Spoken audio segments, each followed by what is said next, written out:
छोटो छोटो सो कृष्ण कन्हैया, छोटो छोटो सो कृष्ण कन्हैया, प्यारो प्यारो सो बंसी बजैया, प्यारो प्यारो सो बंसी बजैया। ब्रज का वो धेनु चरैया, ब्रज का वो धेनु चरैया, वो तो फन फन नाग नचैया, वो तो फन फन नाग नचैया। छोटो छोटो सो कृष्ण कन्हैया, छोटो छोटो सो कृष्ण कन्हैया, प्यारो प्यारो सो बंसी बजैया, प्यारो प्यारो सो बंसी बजैया।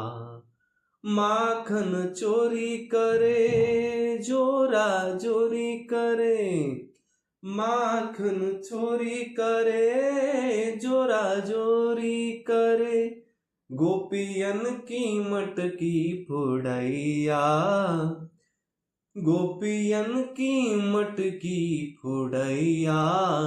छोटो छोटो सो कृष्ण कन्हैया, प्यारो प्यारो सो बंसी बजैया, छोटो छोटो सो कृष्ण कन्हैया, प्यारो प्यारो सो बंसी बजैया। छोटो छोटो सो कृष्ण कन्हैया, प्यारो प्यारो सो बंसी बजैया। सियावर रामचंद्र की जय, पवन सूत हनुमान की जय, उमापति महादेव की जय।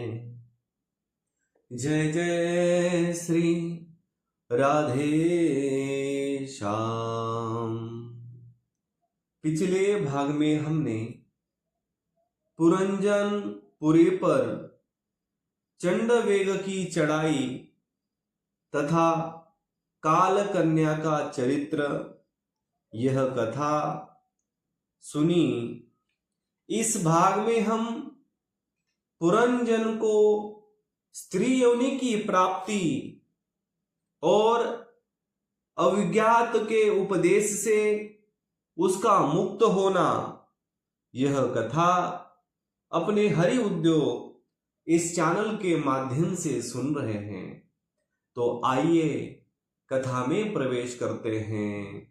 श्री गणेशाय नमः, श्री सरस्वती नमः, श्री सांब सदाशिवाय नमः। वासुदेव सुतं देवं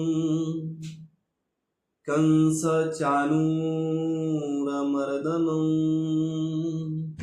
देवकी परमानंदं, कृष्णं वन्दे जगद्गुरुं, कृष्णं वन्दे जगद्गुरुं। ओम हरि हरि हरि। सियावर रामचंद्र की जय, पवन सूत हनुमान की जय, उमापति महादेव की जय।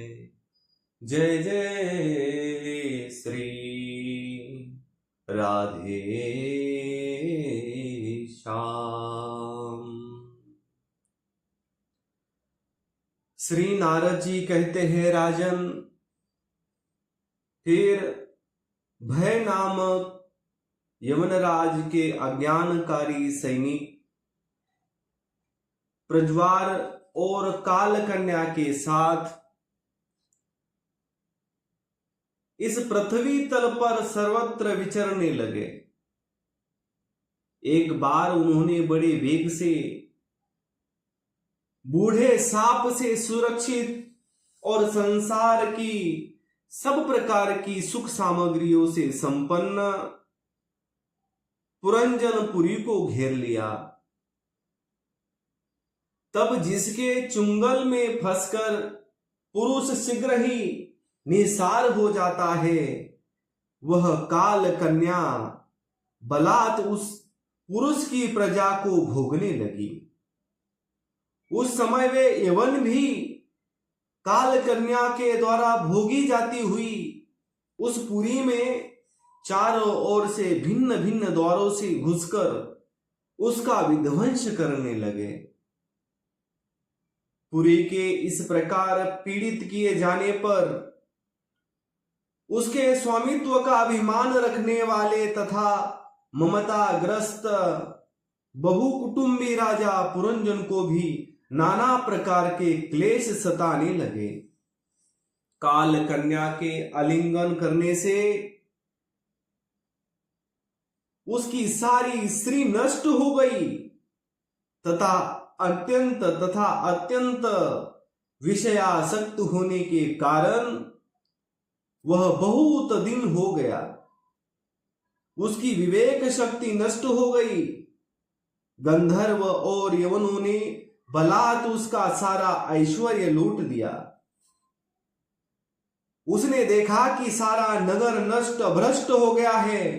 पुत्र पौत्र भृत्य और अमात्य वर्ग प्रतिकूल होकर अनादर करने लगे हैं। स्त्री स्नेह शून्य हो गई है। मेरी देह को काल कन्या ने वश में कर रखा है और पांचाल देश शत्रुओं के हाथ में पड़कर भ्रष्ट हो गया है। यह सब देखकर राजा पुरंजन अपार चिंता में डूब गया और उसे उस विपत्ति से छुटकारा पाने का कोई उपाय न दिखाई दिया। काल कन्या ने जिन्हें निसार कर दिया था, उन्हीं भोगों की लालसा से वह दिन था। अपनी पारलौकिक गति और बंधुजनों के स्नेह से वंचित रहकर उसका चित्त केवल स्त्री और पुत्र के लालन पालन में ही लगा हुआ था। ऐसी अवस्था में उसने बिछोड़ने की इच्छा न होने पर भी उसे उस पुरी को छोड़ने के लिए बाध्य होना पड़ा, क्योंकि उसे गंधर्व और यवनों ने घेर रखा था तथा काल कन्या ने कुचल दिया था।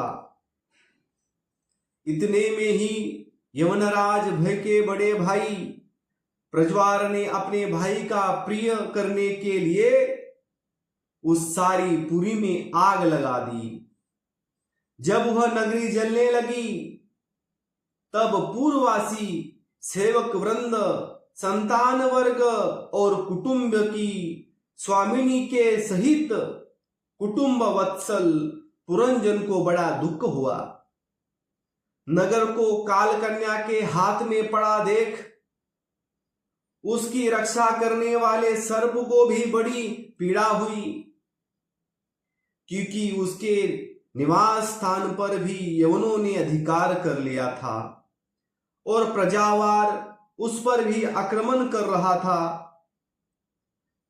जब उस नगरी की रक्षा करने में वह सर्वथा असमर्थ हो गया, तब जिस प्रकार जलते हुए वृक्ष के कोटर से रहने वाला सर्प उससे निकल जाता है, उसी प्रकार उसने भी महान कष्ट से कांपते हुए वहां से भागने की इच्छा की।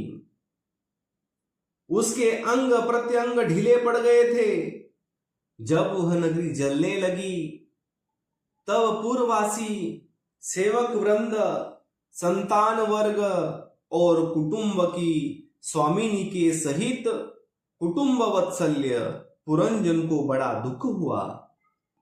नगर को काल कन्या के हाथ में पड़ा देख उसकी रक्षा करने वाले सर्प को भी बड़ी पीड़ा हुई, क्योंकि उसके निवास स्थान पर भी यवनों ने अधिकार कर लिया था और प्रज्वार उस पर भी आक्रमण कर रहा था।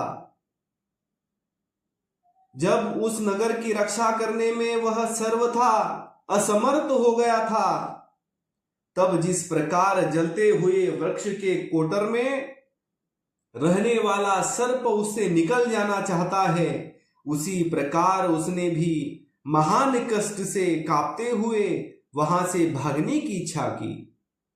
उसके अंग प्रत्यंग ढीले पड़ गए थे तथा गंधर्वों ने उसकी सारी शक्ति नष्ट कर दी थी। अतः जब यवन शत्रुओं ने उसे जाते देखकर रोक दिया, तब वह दुखी होकर रोने लगा। ग्रहासक्त पुरंजन देह गेह में मैं मेरेपन का भाव रखने से अत्यंत बुद्धिहीन हो गया था। स्त्री के प्रेम पाश में फंसकर वह बहुत दिन हो गया। अब जब इनसे बिछड़ने का समय उपस्थित हुआ, तब वह अपने पुत्री, पुत्र, पौत्र, पुत्रवधू, दामाद, नौकर और घर खजाना तथा अन्य जिन पदार्थों में उसकी ममता भर शेष थी, उनका तो भोग तो कभी का छूट गया था। उन सब के लिए इस प्रकार चिंता करने लगा, हाय मेरी भार्या तो बहुत घर गृहस्थी वाली है, जब मैं परलोक को चला जाऊंगा तब यह असह्य होकर किस प्रकार अपना निर्वाह करेगी। इसे इन बाल बच्चों की चिंता ही खा जाएगी। यह मेरे भोजन के बिना भोजन नहीं करती थी और स्नान के बिना स्नान नहीं करती थी। सदा मेरी ही सेवा में तत्पर रहती थी। मैं कभी रूठ जाता तो यह बड़ी भयभीत हो जाती थी और झिड़कने लगता तो डर के मारे चुप रह जाती थी। मुझसे कोई भूल हो जाती तो यह मुझे सचेत कर देती थी। मुझ में इसका इतना अधिक स्नेह है कि यदि मैं कभी परदेश चला जाता था तो यह विरह व्यथा से सुकर कर काटा हो जाती थी। ये तो यह वीर माता है, तो भी मेरे पीछे क्या यह गृहस्थ आश्रम का व्यवहार चला सकेगी? मेरे चले जाने पर एकमात्र मेरे ही सहारे रहने वाले ये पुत्र और पुत्री भी कैसे जीवन धारण करेंगे?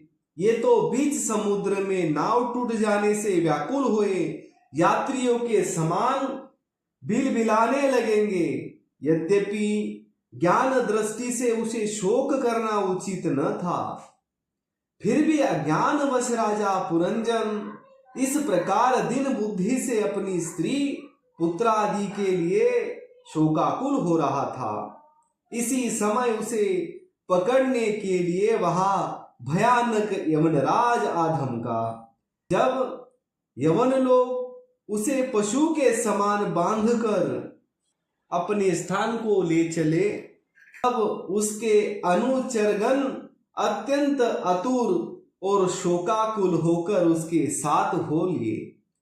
यवनों द्वारा रोका हुआ सर्प भी उस पुरी को छोड़कर इन सबके साथ ही चल दिया।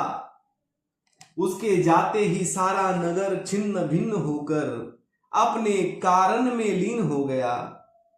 इस प्रकार महाबली यवनराज के बलपूर्वक खींचने पर भी राजा पुरंजन ने अज्ञानवश अपने हितोषी एवं पुराने मित्र, इस प्रकार महाबली यवनराज के बलपूर्वक खींचने पर भी राजा पुरंजन ने अज्ञानवश अपने हितोषी एवं पुराने मित्र अविज्ञात का स्मरण नहीं किया। उस निर्दयी राजा ने जिन यज्ञ पशुओं की बलि दी थी, वे उसकी दी हुई पीड़ा को याद करके उसे क्रोध पूर्वक कुठारों से काटने लगे। वह वर्षों तक विवेकहीन अवस्था में अपार अंधकार में पड़ा निरंतर कष्ट भोगता रहा। स्त्री की आसक्ति से उसकी यह दुर्गति हुई थी। अंत समय में भी पुरंजन को उसी का चिंतन बना हुआ था। इसीलिए दूसरे जन्म में वह नृप श्रेष्ठ विदर्भ राज के यहाँ सुंदरी कन्या होकर उत्पन्न हुआ। जब यह विदर्भ नंदिनी विवाह योग्य हुई तब विदर्भ राज ने घोषित कर दिया कि इसे पराक्रमी वीर ही ब्याह सकेगा। तब शत्रुओं के नगर को जीतने वाले पांड नरेश महाराज मलय ध्वज ने समर भूमि में समस्त राजाओं को जीतकर उसके साथ विवाह किया। उससे महाराज मलय ध्वज ने एक श्यामलोचना कन्या और उसे छोटे 7 पुत्र उत्पन्न किए, जो आगे चलकर द्रविड़ देश के 7 राजा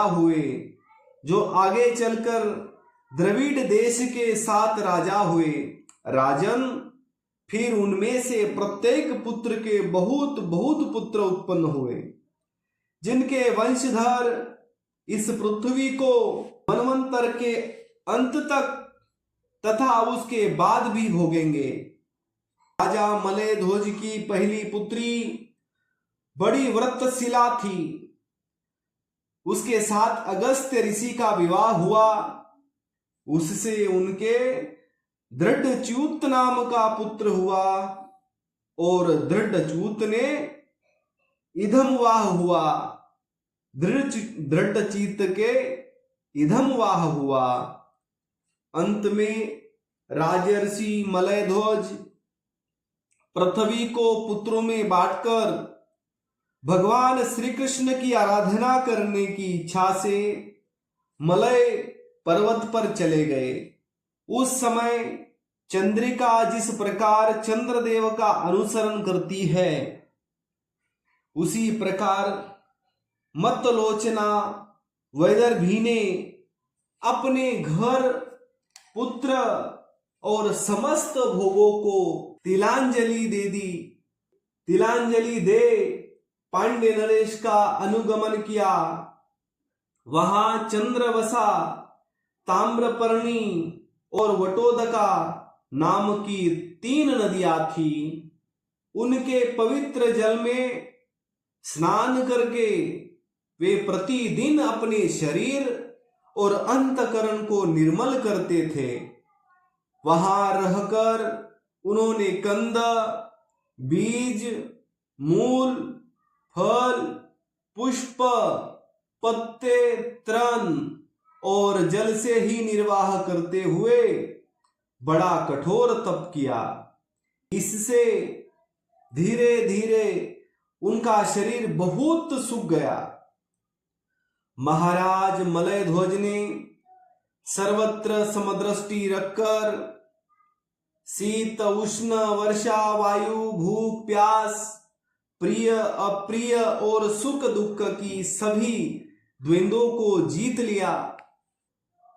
तप और उपासना से वासनाओं को निर्मूलन कर तथा यम नियम आदि के द्वारा इंद्रिय, प्राण और मन को वश में करके वे आत्मा में ब्रह्म भावना करने लगे।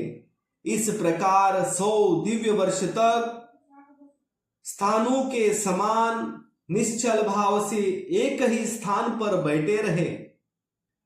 भगवान वासुदेव में सदृढ़ प्रेम हो जाने के कारण इतने समय तक उन्हें शरीर आदि का भी भान न हुआ। राजन, गुरु स्वरूप साक्षात श्री हरि के उपदेश किए हुए तथा अपने अंतकरण में सब ओर पूरित होने वाले विशुद्ध विज्ञान दीपक से उन्होंने देखा कि अंतकरण की वृत्ति का प्रकाशक आत्मा स्वप्न अवस्था की भांति देहादि समस्त उपाधियों में व्याप्त तथा उनसे पृथक भी है। ऐसा अनुभव करके वे सब ओर से उदासीन हो गए। फिर अपनी आत्मा को परब्रह्म में और परब्रह्म को आत्मा में अभिन्न रूप से देखा और अंत में इस अभेद चिंतन को भी त्याग कर सर्वथा शांत हो गए। राजन, इस समय पति परायण वैदर्भी सब प्रकार के भोगों को त्याग कर अपने परम धर्मज्ञ पति मलय ध्वज की सेवा बड़े प्रेम से करती थी। वह चीर वस्त्र धारण किए रहती। व्रत उपास आदि के कारण उसका शरीर अत्यंत कृश हो गया था और सिर के बाल आपस में उलझ जाने के कारण उनमें लटे पड़ गई थी। उस समय अपने पतिदेव के पास वह अंगार भाव को प्राप्त धूम रहित अग्नि के समान, अग्नि की शांति शिखा के समान सुशोभित हो रही थी। उसके पति परलोकवासी हो चुके थे, परंतु पूर्ववत स्थिर आसन से विराजमान थे। इस रहस्य को न जानने के कारण वह उनसे पास जाकर उनकी पूर्वव्रत सेवा करने लगी। चरण सेवा करते समय जब उसे अपने पति के चरणों में गर्मी बिल्कुल नहीं मालूम हुई, तब तो वह झूठ से बिछुड़ी हुई मृगी के समान चित्त में अत्यंत व्याकुल हो गई। उस बिहड़ वन में अपने को अकेली और दीन अवस्था में देखकर वह बड़ी शोकाकुल हुई और आंसुओं की धारा से स्तनों को भिगोती हुई बड़े जोर जोर से रोने लगी। वह बोली, राजर से उठिए उठिए, समुद्र से घिरी हुई यह वसुंधरा लुटेरों और अधार्मिक राजाओं से भयभीत हो रही है। आप इसकी रक्षा कीजिए। पति के साथ वन में गई हुई वह अबला इस प्रकार विलाप करते करते पति के चरणों में गिर गई और रो रो कर आंसू बहाने लगी। लकड़ियों की चिता बनाकर उसने उस पर पति का शव रखा और अग्नि लगाकर विलाप करते करते स्वयं सती होने का निश्चय किया। राजन, इस समय उसका कोई पुराना मित्र, एक आत्मज्ञानी ब्राह्मण वहां आया। उसने उस रोती हुई अबला को मधुर वाणी से समझाते हुए कहा, ब्राह्मण ने कहा, तू कौन है, किसकी पुत्री है और किसके लिए तू शोक कर रही है? यह सोया हुआ पुरुष कौन है? क्या तू मुझे नहीं जानती? मैं वह तेरा मित्र हूं जिसके साथ तू पहले विचरा करती थी। सखे, क्या तुम्हें अपनी याद आती है? किसी समय मैं तुम्हारा अविज्ञात नामक सखा था। तुम पृथ्वी के भोग भोगने के लिए निवास स्थान की खोज में मुझे छोड़कर चले गए थे। आर्य, पहले मैं और तुम एक दूसरे के मित्र एवं मानस निवासी हंस थे। हम दोनों सहस्त्रों वर्ष तक बिना किसी निवास स्थान के ही रहते थे, किंतु मित्र, तुम विषय भोगों की इच्छा से मुझे छोड़कर यहां पृथ्वी पर चले आए। यहां घूमते घूमते तुमने एक स्त्री का रचा हुआ स्थान देखा। उसमें 5 बगीचे, 9 दरवाजे, 1 द्वारपाल, 3 परकोटे, 6 वेश्यकुल और 5 बाजार थे। वह 5 उपादान कारणों से बना हुआ था और उसकी स्वामिनी एक स्त्री थी। महाराज, इंद्रियों के 5 विषय उसके बगीचे थे, 9 इंद्रिया छिद्र द्वार थे, तेज, जल और अन्न 3 परकोटे थे। मन और 5 इंद्रिया, 6 वैशकुल थे। क्रिया शक्ति रूप कर्मेंद्रिया ही 12 थी। 5 भूत ही उसके कभी क्षीण न होने वाले उपादान कारण थे और बुद्धि शक्ति ही उसकी स्वामिनी थी। यह ऐसा नगर था जिसमें प्रवेश करने पर पुरुष ज्ञान शून्य हो जाता है, अपने स्वरूप को भूल जाता है। भाई, उस नगर में उसकी स्वामिनी के फंदे में पड़कर उसके साथ विहार करते हुए तुम भी अपने स्वरूप को भूल गए और उसी के संग से तुम्हारी यह दुर्दशा हुई है।